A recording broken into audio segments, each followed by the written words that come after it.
Greetings, everyone. I'm Jonty Parker-Jervis, the son of Noel Parker-Jervis. Welcome to the celebration of life for my dad. My dad, Noel John Parker-Jervis, was born near Singapore in Malaya, Christmas Day, 1920, to Mary Anita and Edward Parker-Jervis, who owned a British-owned rubber plantation. It was at this time that Noel became known as Bachee, a nickname his older brother by 2 years taller than him. Noel was called Little or Cute Baby by the Malaysian nannies who raised him, and in the Malay language, cute baby is Babakechi, which Tony shortened to Bachee, which stuck with my dad for the rest of his life. I mentioned that my dad and Tony were raised in their first years by Malay staff, and my dad told me once that the only interaction he and Tony had with their parents was when they would see them at afternoon tea, at which time they'd be reprimanded for what they'd done wrong in the previous 24 hours. I'm sure my dad was exaggerating, but it makes me sad to think these young children received love and nurturing, not as much from their parents as much from the Malaysian staff with whom they would form the strongest bonds. And then they were torn away from them and shipped to the UK to attend boarding school. When my dad saw this photo once, he spoke of how good the Malaysian staff were to him and Tony, and especially the man standing right behind him. Here are Bachee and Tony in the mid-20s, around 5 and 7 years old in Malaya.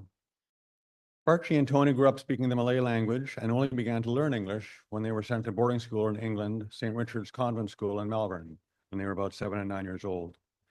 My dad told me that he and Tony were bullied at St. Richard's because they didn't speak English, and when they did speak English, they spoke with an accent. He also told me that he and Tony had to walk back to back down the hallway to avoid being punched from behind. My dad also recalled that the nuns who ran the school did nothing about the bullying because my dad and Tony couldn't express themselves in English to tell the nuns what was going on. It must have been awful for the two little boys, but as we know, they were resilient and their future was bright. Recently, when Chantal and I were cleaning out my dad's place, we found report cards from my dad from St. Richard's from 96 years ago, and he seemed to be doing fine. From 1928, when he was just 7, a very keen and plucky little boy. He has made an excellent beginning and will do well. From 1929, when he was 8, he is enthusiastic in work and play and is making good progress in all branches. A very satisfying term. He has worked well and is very keen. And from 1930, when he was 9, all his work this term has been very good. He tries very hard and is making excellent progress.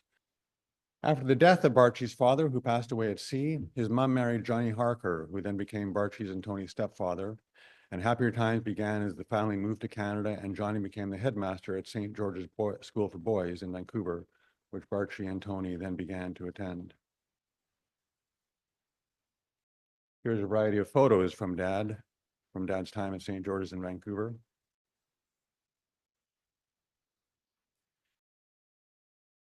As with St. Richard's School, Chantal and I found report cards from Dad's early years at St. George's, the early and mid-1930s. Most of the comments were positive and remark on what a good lad he was and how hard he worked, but of course those aren't the entertaining ones, so I've chosen some of the other ones to share with you. From the winter term of 1932, when he was age 12, marks include, in Latin, effort enabled him to improve his translation.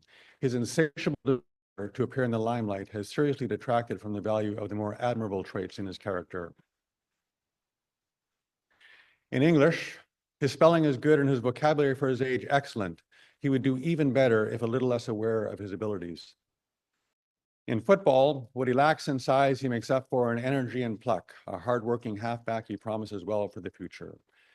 And the headmaster's summary, remember the headmaster is his stepfather, Johnny. Although third in form and therefore apparently good, he can easily do much better. He also has a first-class brain when he uses it properly. One more on it. And from winter 1934, when he was almost 14, the headmaster's summary, good, much improved, but still too intolerant of authority. I'm glad to note that he is now old enough to take some interest in his personal appearance. Upon graduating from St. George's, Bachee was sent back to the UK to attend Ampleforth College in North Yorkshire for his high school years. More report cards, this time from Ampleforth. From 1936, when he was 15 years old, too fond of his own voice in class. Written work, however satisfactory, sometimes good. From 1938, when he was 17 years old, he has got on well this term. He is, however, a type that might easily join the rowdy element. His intellectual interests and natural goodness and openness of character should keep him clear. And from fall 1938, 17 years old, he shows a certain unwillingness to be. Bachee returned to Vancouver after finishing high school at Ampleforth, and just 12 months later, World War II broke out. His brother Tony enlisted immediately, and my dad shortly thereafter. While Tony was sent overseas to join the fighting, my dad was deemed unsuitable to go overseas because of his poor eyesight, and as a result, he was sent to York Island at the northern end of between Vancouver Island and the mainland to protect Vancouver and Canada's west coast from a Japanese attack. To me, this would be a dream posting on Canada's beautiful west coast, but to those young men who wanted to be fighting on the front lines in Europe, it was boring and intolerable, and Bachee was determined to do something about it. In what has become an infamous family story, and which was documented in newspaper articles of the time, as you can see,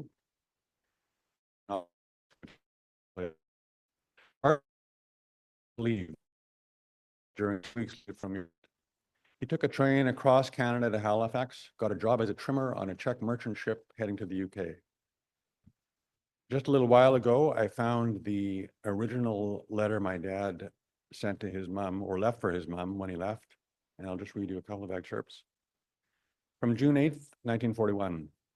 Dearest Mum, you have probably gathered by now that I've deserted. I'm going to try to reach England. Do not think I went into this lightly. I thought about it for a long time and finally decided it was the only way. I found I could not go on shirking here, holding myself in contempt while England suffers reverse after reverse, while her people, among them my relatives and friends, endure every assault of the war. When England wins, her people would have earned the freedom they have fought for. I want to earn it too. I also want to pay a debt, to pay what I owe for the free life, the easy life I have always enjoyed, made possible by the institutions of our country and by your love and care. Once Bachee arrived in the UK, he turned himself into the military police. Although going AWOL was a serious crime, because he had deserted towards the front instead of away from it, he was given a very lenient detention and then sent with Canadian forces to Italy, where he deployed as a radio operator and co-pilot in an M10 anti-tank tank destroyer, as they were called, like this one, and then to Holland in the latter part of the war. Unfortunately, Bachee suffered severe hearing loss because he sat directly underneath the 50 caliber machine gun with only rudimentary hearing protection.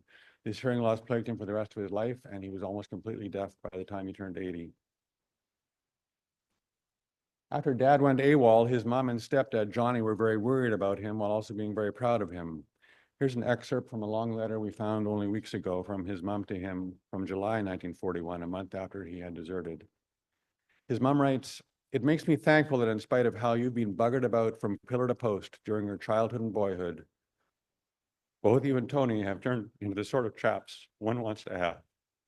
Which is far more credit to you than to me. You are just the stuff, my pet." On leave from the fighting in Europe, Bachee was able to spend time with family, seeing his parents, meeting his baby brother for the first time, Christopher, who is here today, and who proved to be the best younger brother an older brother could ever have, as well as acting as best man for his brother Tony's wedding to Doris in 1942. Here at the left, Tony and Bachee are seen at the end of the war with family dog Solomon, and students who volunteered from St. George's School to fight in World War II. And at the right is my dad with family dog Sheba upon returning to Vancouver at the end of the war. I only learned recently from Dad that Sheba looked so distressed in this photo because there were a line of photographers in front of him taking his picture because he was a hero returning from the war. He didn't think he was a hero at all, or that fighting in the war was heroic. He thought it was awful, but it's what you had to do. It was your duty. By the way, the only time I ever saw my dad tear up was when he spoke of dogs. He had such a great fondness for them. At the end of the war, Bachee went back to school, attending UBC, from where he graduated in 1949 with a BA in English and a Master's of Education. Most of you knew my dad's wife, my mom Betty, but in recent news, it turns out that Betty was his second wife. Bachee married R. Lee from Vancouver in 1950. I'm quite sure this was my dad's most fashionable era. It was all downhill from there. In the early 1950s, Bachee logged on and off with brother Tony and worked for Rayovac. Unfortunately, his marriage to Arlie didn't last, and 2 years later, they got divorced. Around that time, Bachee taught high school in Gibsons and Trail, BC, before getting a job teaching at King George High School in Vancouver in the mid-1950s, when he met Betty, a nurse at St. Paul's Hospital, kitty quarter to King George High School. On September 28, 1956, Bachee and Betty were married, and she joined the Parker-Jervis clan here on the right, top right, at a Christmas party in the 1950s. Bachee taught at St. George's School in the middle 1950s and then at King George High School until the end of the 1950s. And 65 years later, two of his high school students, Helen and Helgi, who are here today, reconnected with him in Victoria. In a great stroke of luck, Helgi had friends, the Fedoras in Calgary, whose teenager Jay was about to attend first year at UVic but couldn't find a place to live. Dad had always wanted a student or staff member at UVic to live in the home because he had the room and because it was so close to UVic. He felt it was a waste of time to not have the living space used. So that's how Jay ended up living in Bachee's basement. It was a win-win, as Jay ended up with a place to live very close to UVic. Dad ended up with a boarder and a young friend who helped him on numerous occasions after falls, and gave me more peace of mind knowing that there was someone in the house with my dad almost all of the time. Bachee taught at King George High School until the end of the 50s, and then he and Betty rented a van in 1960 and spent several months camping in France, Spain, and Italy, before returning to Vancouver, where he taught at UBC in the fall of 1960 and through 1961. Before getting a job teaching English at the University of Alberta in Edmonton, where he taught for 25 years. I think he really enjoyed the 25 years there, but my mom, who's a true Vancouver Island girl, referred to this period of her life as being sentenced to Edmonton for 25 years. In 1962, Mom and Dad adopted me, and along with our corgi Kita, we lived in a house just south of the university from where Bachee walked year-round, no matter what the weather. It was a great neighborhood with close friends, the Frees on one side of us and the Herklotzes on the other, some of whom are joining us online today. In 1970, with Bachee approaching his 50th birthday, Betty, and I spent his sabbatical year in the UK and Spain, where he pursued his research on George Orwell. Family friend Jan played on the continental part of that trip. Back at Edmonton, Bachee played soccer and football with me and my friends in the summers and hockey all through the winters. Besides his interest in sports, two other constants in his life were dogs and charities. Here he is with my childhood dog, Tiki, and with an acknowledgement from the Canadian Save the Children Fund for his generous support. In 1986, after retiring from the U of A, Bachee, Betty, and the Corgis moved to Victoria, where they embraced the West Coast and their circle of friends and family. As you can see, where Bachee also continued his lifelong support of a green lifestyle. In 1995, Chantal joined the family along with her dog Cosette. We all survived Y2K, and that Christmas Bachee turned 80. Around the same time, when Betty and Bachee realized they needed more help in their home, Diane Rathie began assisting them, and a few years later, Valerie entered Betty and Bachee's lives, and then Cindy came on board last year. They were wonderful friends and caregivers. Betty and Bachee were able to live in their home for as long as possible. Visiting friends and families continued through the 2000s, and as you can see from the photo on the bottom left, Dad was still venturing out of the house for things like a haircut. Betty and Bachee didn't travel much and rarely together, but in 2005, when Bachee was 85, he and Betty and I returned to Edmonton to attend the 40th anniversary of the Suzuki Music Program and to visit with our longtime friends and neighbors, the Claus. 2006, Bachee and Betty celebrated their 50th wedding anniversary at the home of Betty's niece, Mary Trill, and husband, Dad, who are here today. In these photos, it's hard to believe Dad was 86 to me. Although Dad was slowly becoming more isolated in his home due to lack of mobility and to his deafness, and by choice, as it was more painful for him to move around now. He was lucky to have a constant stream of visitors from friends in town and those from out of town, like Gillian and Jay Devonshire from the UK, Chantal's family from Quebec City, and nieces and nephews from the prairies. And in 2016, Spanish cousin Thais, along with Nelson and their daughter Gala, visited from Spain, as well as John and Angela, Leslie and Aidan, Hilda and Lee, and regular friends from just across the street, Ariel and Aislinn, who provided my mom and dad with great joy. Sadly, in 2017, Bachee lost his wife of 61 years, Betty, after she fell and broke her hip and then contracted norovirus in hospital.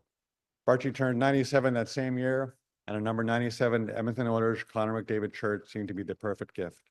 Being the Edmonton Oilers fan that he was, a number 99 sweater was also the perfect gift for his 99th birthday. Here he is celebrating those 3 birthdays with family. As Bachee neared 100, multiple interview requests came his way from journalists, documentarians, and schools, as he was one of an endangered species, that is, World War II vets who were still alive and still well enough mentally to participate in an interview. Here's a short clip from an interview he did with St. George's School.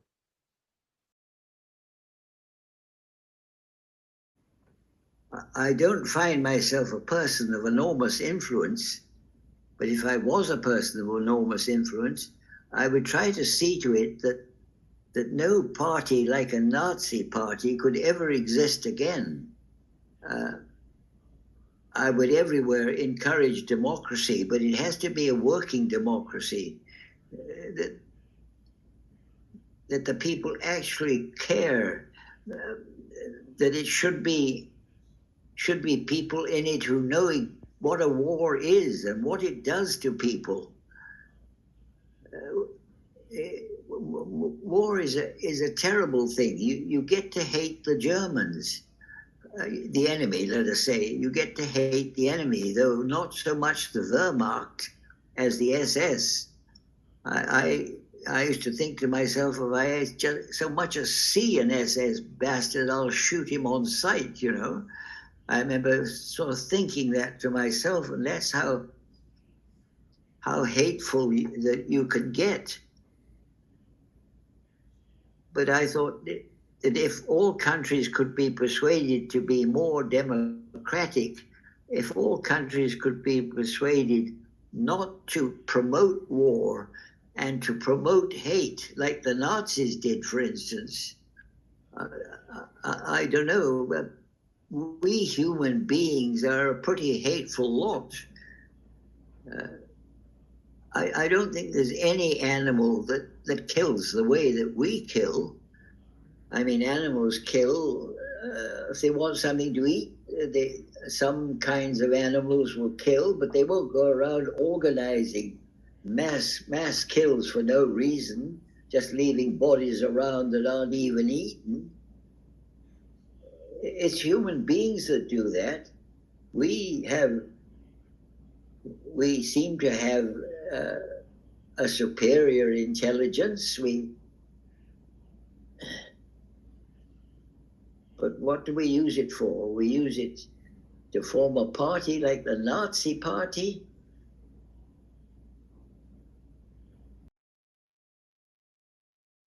Then, on Christmas Day 2020, on his 100th birthday, poor Bachee heard for the 100th time, just to be perfectly clear, these gifts are for your birthday and for Christmas.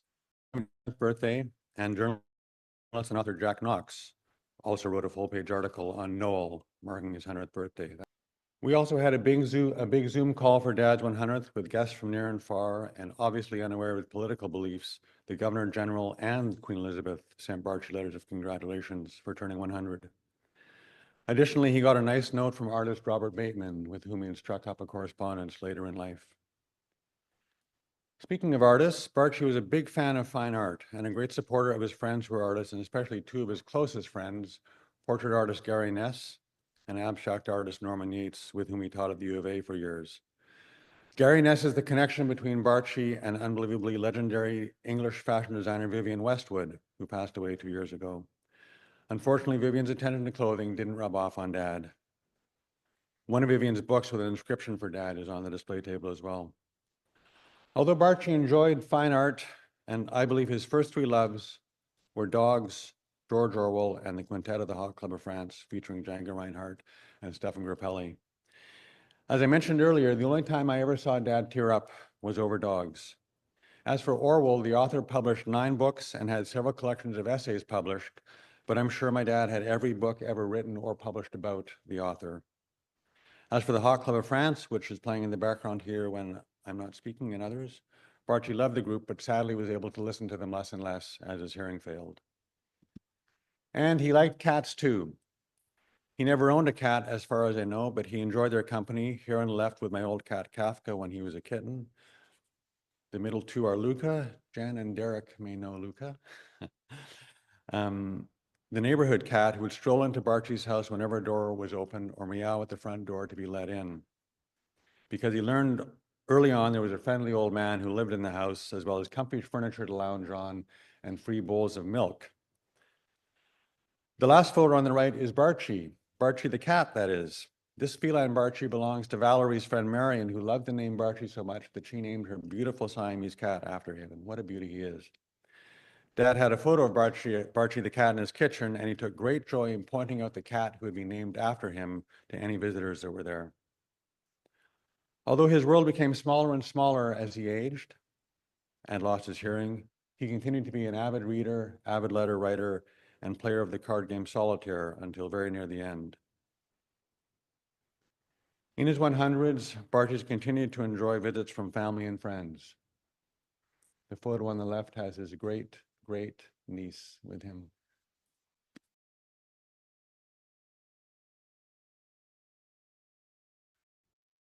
After turning 100 years old, Bachee celebrated 3 more birthdays, his 101st and 102nd at Chris and Katrina's home, as we often did, and then his last birthday, his 103rd, at his house last Christmas with Chris and Katrina, Carolyn and Sylvia, Malika and Rob and Chantal and me. His 103rd year began all right, but at the end of May, he fell 3 times and refused to be hospitalized, even when paramedics and the police tried to convince him he needed to go to hospital. It's hard to see in this photo, but everyone in the photo, the police, the paramedics, and my dad, were chuckling at the situation. He was only allowed to stay at home because Valerie, Saint Valerie, whom Jay had called after the first fall, agreed to move in with him in his absence. At the time, I was in Quebec City with Chantal, who was looking after her mom, who had fallen and broken her hip. After the 3rd fall, Bachee tested positive for COVID and was finally hospitalized in the Royal Jubilee. Sadly, he never got out of the Royal Jubilee and spent his last 3 months there. He had a miserable time in hospital. There were many spots and regular visits. I advocated for his discharge on a regular basis, but for a variety of reasons, it didn't happen. And after 13 weeks in hospital, he passed away peacefully in his sleep on the morning of September 1st, 2024.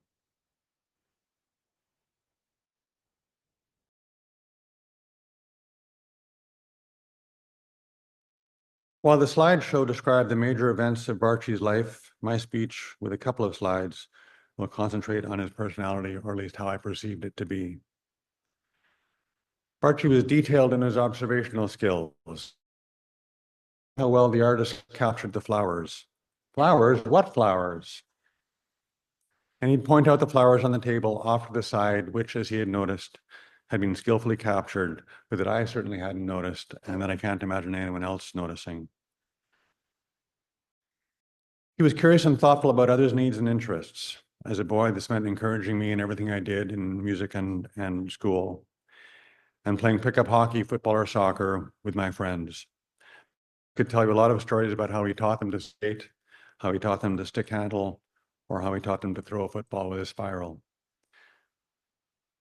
When I reminisce about all the years he and I played outdoor hockey together at the local rink in Edmonton, this would have been primarily in the 70s when he was in his 50s, I think about how he would always get to the rink early to clear it by hand, alone, with these huge metal scrapers. Time my friends and I got to the rink after sleeping in to avoid the work, the ice would be clean and we could just hop over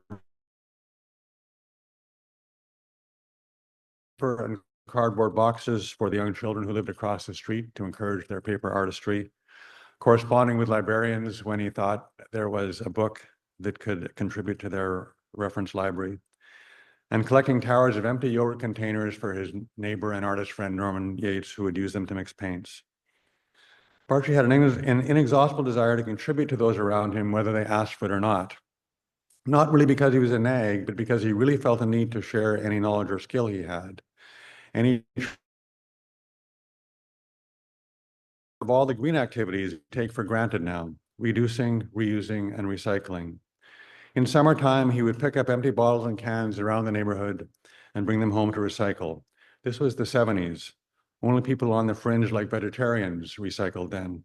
But he didn't care or notice. Of course, this was all to my mom's great embarrassment, Dad coming home with plastic bags full of bottles and cans when we never saw anyone else in the neighborhood doing it. I must admit that at my age and at that time in society, I sided with my mom on this issue. Dad could look homeless.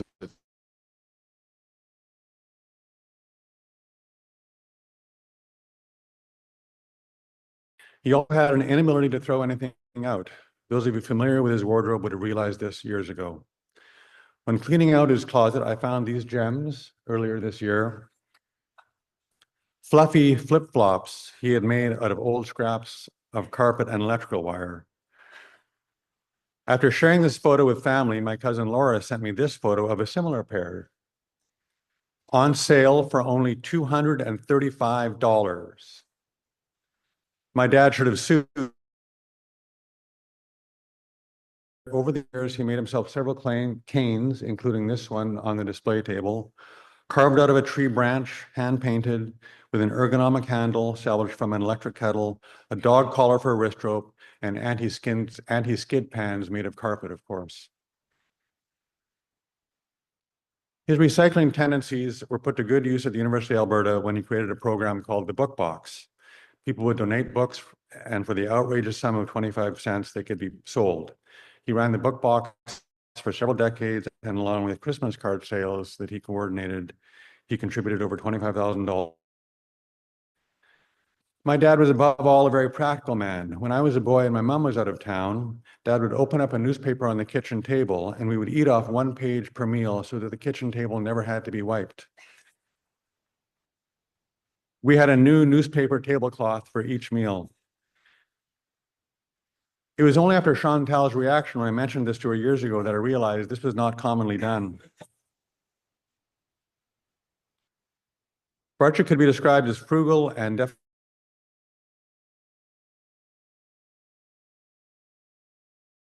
charities per year, all worthy ones in my estimation, mostly to do with children, animal welfare, and the environment.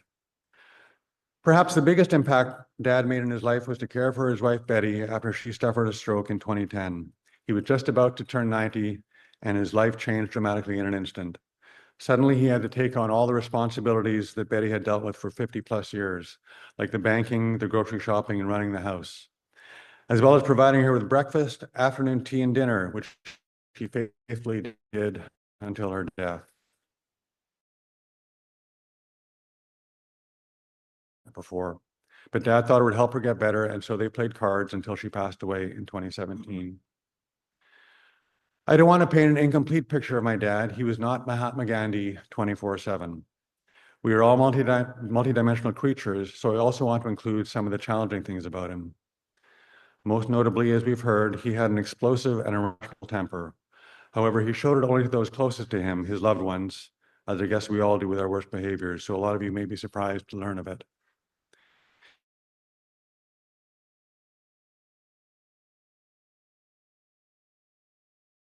Correspond at organizations like the municipalities or banks or institutions. His letters became so vicious that Valerie, upon reading one, intercepted it before it was mailed and brought it to my attention. After that, she and I vetted his outgoing letters to ensure they were at minimum acceptable. For someone who was so generally polite in person, it's hard to believe how mean-spirited his letters could be, but he seemed to have no clue that no one would reply to such an insulting letter. He would also take his anger out on politicians. Mark and Stephen Disaster didn't limit the juvenile nicknames to those on the right of the political spectrum. Our current Liberal PM was always referred to as Justin Trudeau. Another challenging of my dad was that he had an incredibly low pain threshold, or at least that seemed to be the case, which must have been awful for him. When he was hurt or anticipated pain, his reaction would seem to be over the top because he would miraculously recover seconds later. When playing soccer with him, for example, much like the melodramatic scenes we see from soccer players today, and on more than one occasion, those that didn't know him would ask if an ambulance should be called. He would say in an exasperated tone, which sounded like he was in incredible pain, "No, I'm all right," but suddenly be back on his feet moments later, kicking the ball around. This vocalization of pain became a problem later in his life because as he aged, it was hard to determine if he needed pain medication. This was very challenging also because he would refuse almost all painkillers, saying they were big.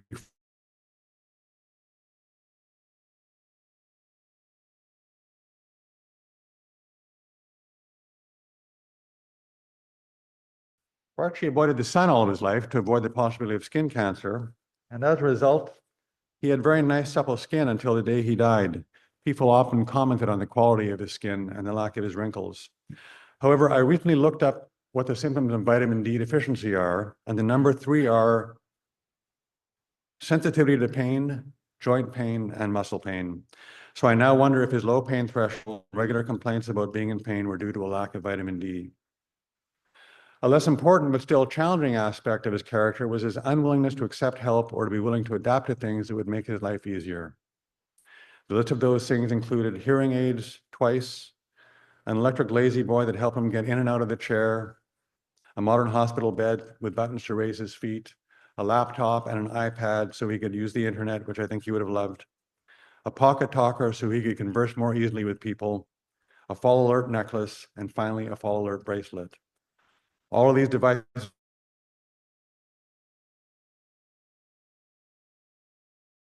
these challenging character traits, I'll remind you that almost all of the time, Bachee was the sweet, kind, generous, and thoughtful man we all knew him to be.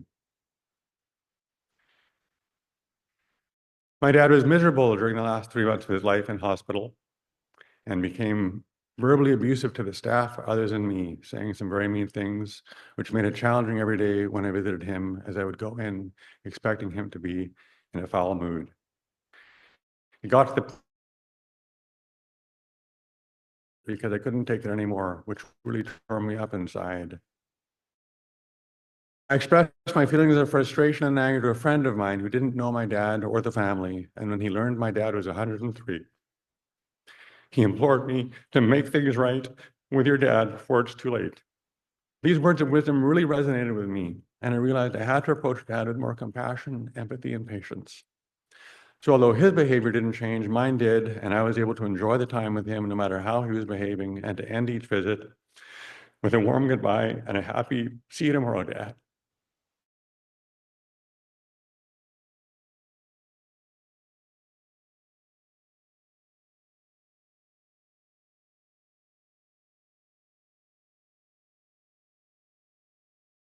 John, and see you when you get back. Love to Chantal. It was such a warm goodbye, but of course I didn't know it would be the last. Several days later, I received a call at 6 a.m. telling me that my dad had passed away in his sleep. I am forever grateful for my friend's words, which made it possible for me and my dad to have a fond, loving goodbye, and for my last weeks and days with him to be filled with love and compassion. Please raise your glass to toast a really warm and colorful human being, Dad, Noel, Bachee, PJ, Uncle B. We're all richer for having had you in our lives, and the world is a better place for having had you in it. There will never be another Bachee.